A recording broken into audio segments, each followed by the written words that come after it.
Olá pessoal, tudo bem? Nos meus vídeos de estudo no geral, eu sempre recomendo que os estudantes sempre se debrucem sobre a demonstração dos resultados. Tá? Então o ideal é que você, sempre que for estudar alguma coisa, foque sua atenção na demonstração das equações, tá? Especialmente em física, certo? Quando você vai estudar física, compreender um fenômeno físico é muito mais do que simplesmente decorar algumas fórmulas, ok? E eu vou ilustrar isso aqui no caso da aceleração centrípeta. Tá? Um resultado bem interessante de cinemática vetorial, certo? De qualquer movimento circular, eu vou restringir aqui para o movimento circular uniforme, mas qualquer outro motivo de movimento acelerado, né? Ele pode ser decomposto num pequeno intervalo de tempo em um movimento como esse, tudo bem? E a gente vai olhar aqui a expressão da aceleração a expressão da aceleração centrípeta, ou seja, a resultante da aceleração voltada para o centro da trajetória. Eu vou precisar duas demonstrações para que vocês vejam que um mesmo resultado físico pode ser enxergado de duas maneiras, né? E sempre o ideal é que você estude as demonstrações, não só uma, mas se tiver duas ou mais, né? Olha todas elas porque elas vão de alguma forma te apresentar diferentes aspectos sobre esse mesmo fenômeno físico, tá bom? Então, vamos aqui para o quadro e eu vou precisar então esses dois métodos, tá? Então, como eu falei, cada um deles vai olhar para um aspecto diferente, certo? O primeiro método é um método que a gente pode dizer que é um pouco mais moderno, tá? Então, ele é mais simples, certo? E ele vai brincar um pouco ali com as posições e as velocidades, tá? Brincando com esses vetores aqui. Então, considere que a gente tem um movimento circular, certo? De velocidade constante, movimento circular uniforme, certo? Tal que o módulo do vetor velocidade seja sempre igual a v, certo? Porém, uma vez que a trajetória é curvilínea, o vetor velocidade tem o mesmo módulo, mas a direção vai alterando, né? Então, se você está numa posição, aqui, uma posição 1, você tem um vetor velocidade v1, né?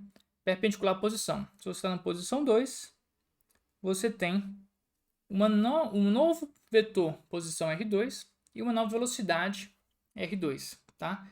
E sempre, uma vez que essa velocidade, a trajetória é circular, o raio permanece fixo e, portanto, a velocidade ela é perpendicular a esses raios aqui. Tudo bem?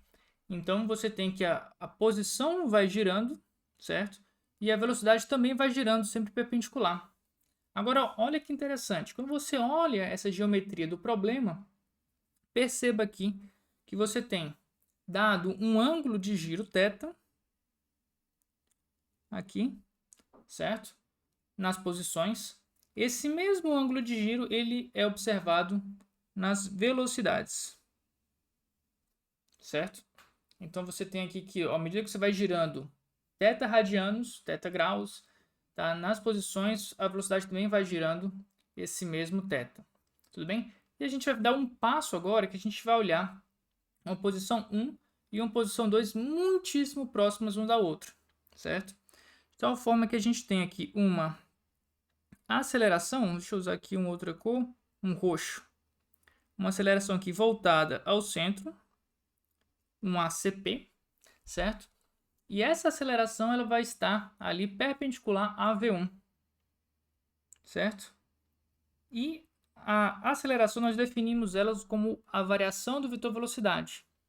Portanto, essa variação do vetor V1, que é o vetor velocidade inicial, até o V2, que é o vetor velocidade final, ele está associado ao ACP vezes uma variação temporal ΔT.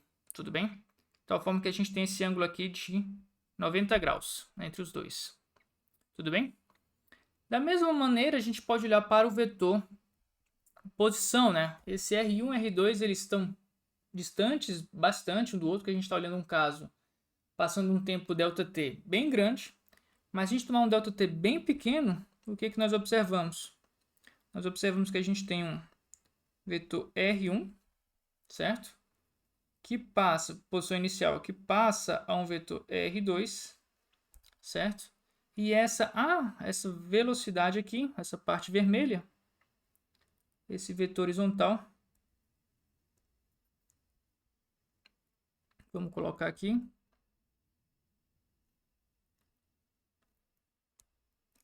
seria o V1 vezes o ΔT.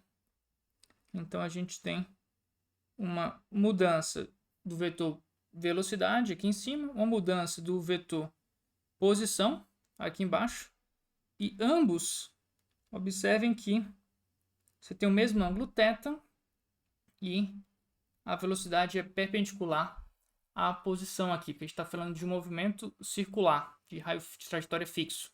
Agora observem, esse triângulo aqui de cima e esse triângulo aqui de baixo, eles são semelhantes. Tá? Então a gente tem uma semelhança aí entre esse vetor de velocidade girando e esse vetor de posições. Tudo bem? Então isso aqui fica bem interessante. Agora a gente vai fazer uma regra de 3, né? A gente vai fazer uma proporção entre os lados daquele triângulo de cima e os lados desse triângulo aqui de baixo. Então, vamos aqui, né? Então, há uma semelhança de triângulo, né? Vamos colocar esse triângulo ABC, esse triângulo DFG. Então, o triângulo ABC, ele é semelhante ao triângulo DEF, né? Então, precisa desse DEF. Então, a gente define esses 6 pontos aqui. A gente pode fazer uma proporção entre os lados, né? Então, assim, vamos olhar cada variação. Então, oposto ao ângulo θ, a gente vai ter, agora só em módulo, são os comprimentos dos lados, né? Aceleração centrípeta, ΔT. Ela está para aqui o cateto oposto ao θ, V ΔT, certo? Da mesma forma que, agora eu vou colocar os comprimentos, deixe-me ver. Olha, vamos pegar as hipotenusas, né? Os comprimentos das hipotenusas aqui. Do perpendicular, né? Então, ângulo de 90 graus, lá em cima, aqui, essa hipotenusa aqui, V2, cujo módulo é V, certo? E aqui a gente vai ter perpendicular aqui, R2, cujo módulo é simplesmente a trajetória R, o raio R dessa trajetória. Tudo bem? Então, a gente basicamente montou aqui uma proporção, reforçando que, a princípio, isso aqui vai ser tudo arcos de círculo, tudo bem? Mas à medida que você vai fazendo esse arco muito pequenininho, ou seja, esse θ muito pequeno, ele vai se aproximando para um triângulo, tá? Então, esse é o triângulo que a gente vai estar observando sempre. De tal forma que a diferença entre o triângulo e o arco se torne menor à medida que a gente vai tomando ângulos cada vez menores, certo? E aí, então, você vai ter que corta esse ΔT, passa aquela velocidade de baixo para cima, e você tem, então, a expressão bastante conhecida da aceleração centrípeta. Certo? Então, aqui é o nosso resultado que a gente queria demonstrar. Então, a gente consegue fazer isso, né, com esse método de olhar vetores de velocidades e posições girando, né, um gira com o outro, e a gente estabelece essa relação aqui entre triângulos. Tudo bem? Então, é uma ideia bem interessante, bem bonita. E se você quiser a expressão da resultante centrípeta, está falando de uma força associada, que basicamente vai ser massa vezes essa aceleração, ou seja, mv² sobre r. Tudo bem? Então, isso aqui é um primeiro método para fazer essa demonstração. Ele tem variações sutis que você pode tentar colocar o ômega, velocidade angular, ou seja, esse θ você vai escrever ele como sendo ômega dt, mas basicamente você vai cair em algo similar a essa proporção aqui, sem grandes problemas. Tudo bem? Então você tem uma classe aqui de demonstrações. E aí eu queria mostrar agora para vocês uma segunda demonstração muito interessante, que foi a demonstração feita pelo Newton, tá? Sir Isaac Newton, que é olhando agora os deslocamentos, certo? Então, vamos olhar para o mesmo problema de um jeito bastante diferente, certo? Ou seja, vamos olhar aqui um ponto A, um ponto B, um ponto C, certo?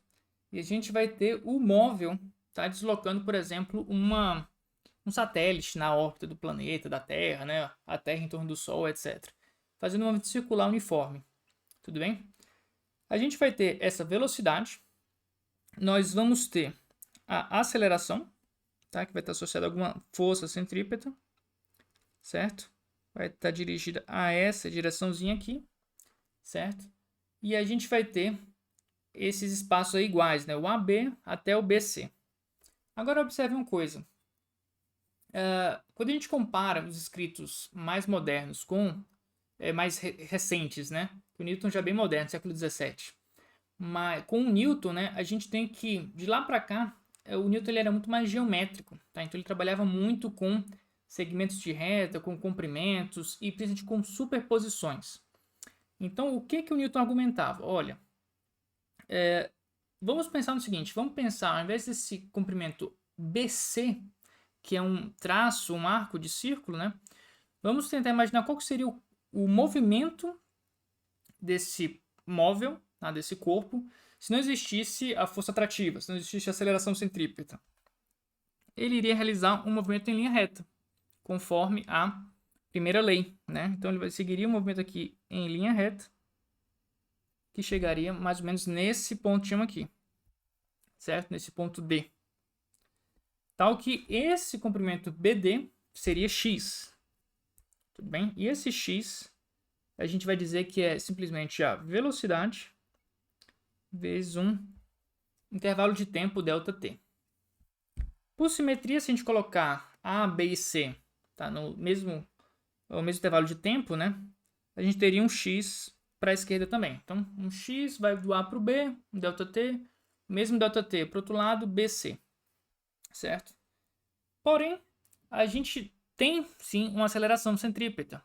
Então a gente não cai no ponto D, mas a gente cai no ponto C. Porque a gente tem um movimento associado a essa aceleração que é o H. Um H aqui, certo? E ele é dado por simplesmente uma queda livre. Tá? Uma queda livre com uma aceleração constante. E se você já viu o movimento retilíneo uniformemente variado, você vai ver que esse H, uma queda livre com uma aceleração acentrípeta, basicamente será 1/2 da aceleração vezes ΔT ao quadrado. Okay? Então ele decompõe esse movimento de B para C como sendo um MRU, tá? BD, um movimento uniforme, mais uma queda livre, né, de DC.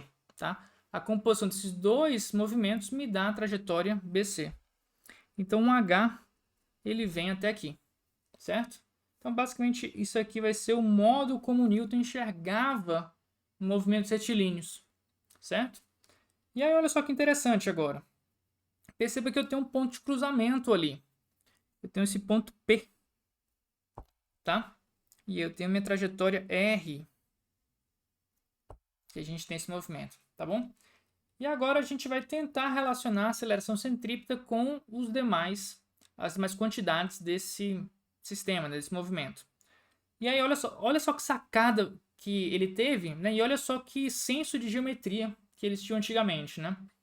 Eu vou calcular, gente, eu vou olhar a potência de ponto desse ponto P com respeito à trajetória, tá? Então, se você já está um pouquinho de geometria, você deve saber que dado um ponto interno a uma circunferência e duas cordas, tudo bem? Eu vou destacar que essas duas cordas, uma delas é essa aqui, a PC, tá? E a outra corda é essa. Vamos colocar aqui um novo nome, né? B, aqui vai ser o O, que é o centro da circunferência, D, aqui vai ser o E, tá? Essa outra corda, BPE, tá? Você pode calcular a potência desse ponto P olhando as duas cordas. E essas cordas vão te dar uma relação muito interessante. Olha só que bonito. Tá? Então, potência do ponto P.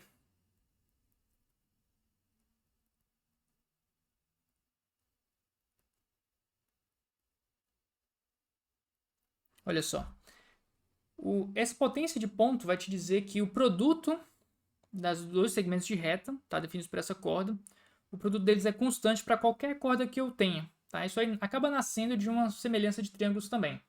Tudo bem? Então, olha o que isso aqui dá para a gente. Vamos olhar aqui para a potência APC. tá?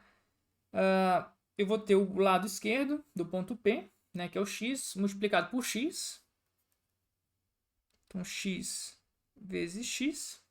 Esse produto tem que ser igual à parte da corda vermelha que está acima do P e que está abaixo do P. Então, a parte superior a P vai ser simplesmente a altura H, que ele caiu, o móvel, multiplicado pela corda de baixo, que a gente vai ter aqui. A corda de baixo basicamente é todo o diâmetro, porque passa pelo ponto O, por simetria, desse A, B e C. A gente está pegando uma figura simétrica, tá? Então vai ser o diâmetro, que é 2R menos H. 2R menos H. Então, a gente colocou potência de ponto e obtivemos essa relação entre distâncias. Distância x, distância h, distância 2R. Certo? Nós vamos tomar aqui também um intervalo de tempo ΔT muitíssimo pequeno, para a gente fazer uma aceleração instantânea, uma velocidade instantânea. Certo? De tal forma que esse h ele é muito menor do que o diâmetro da trajetória.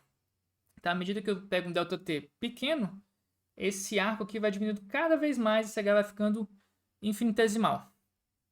Isso aqui vai ser igual, né? Isso aqui vai ser aproximadamente, então, h vezes 2r. Tá? Então, primeira sacada aqui. E agora vamos substituir aqui alguns valores, né? Quem é x? X é v ΔT. Quem é h? 1 meio de aceleração centrípeta, ΔT ao quadrado. E aí, ó, olha só que bonito. Olha que beleza. Isso aqui vai dar x ao quadrado, ou seja, v ΔT ao quadrado, que multiplica h, que é 1 meio da aceleração centrípeta, ΔT ao quadrado, do movimento retilíneo uniformemente variado. Tá? Isso aqui é o h multiplicado por 2r. E aí vamos agora fazer a conta. Esse 2 cancela com esse 2. O ΔT ao quadrado cancela com o ΔT ao quadrado. Certo? E o que sobra nessa história? V ao quadrado vai ser igual a aceleração centrípeta multiplicado por R. Isolando a aceleração centrípeta, você tem que a aceleração centrípeta vai ser igual a V ao quadrado sobre R. Ok? Então, o mesmo resultado que a gente tem para a primeira demonstração, tá? Mas olhando dois caminhos bastante diferentes, tá? Ou seja, um vai olhar os raios, as posições, as velocidades, vai girando, a gente vai fazendo uma semelhança de triângulo entre posições e velocidades, tá? Que é o primeiro método. E o segundo método, o método de Newton, que olha a geometria do problema, tá? A gente está fazendo só olhando distâncias e a gente tem essa ideia muito bonita de uma superposição entre o movimento retilíneo uniforme, que seria a tendência da inércia do corpo, superposta com essa queda livre associada à aceleração centrípeta, que acaba montando aqui um paralelogramo. Tá? Então, que a gente pode transpor, né, o h da direita para o h da esquerda, o x de cima com o x de baixo. Tá? Então, gente, ficam aqui essas duas demonstrações de como demonstrar a fórmula da aceleração centrípeta. Aceleração centrípeta igual a v ao quadrado sobre r. Ok? Então, espero que você tenha gostado. Se você gostou desse vídeo, curta o vídeo, tá? Comenta aqui embaixo se você gostou e assiste outros vídeos aqui que a gente tem aqui na nossa playlist de mecânica, tá bom? Vou ficando por aqui, um forte abraço e até a próxima.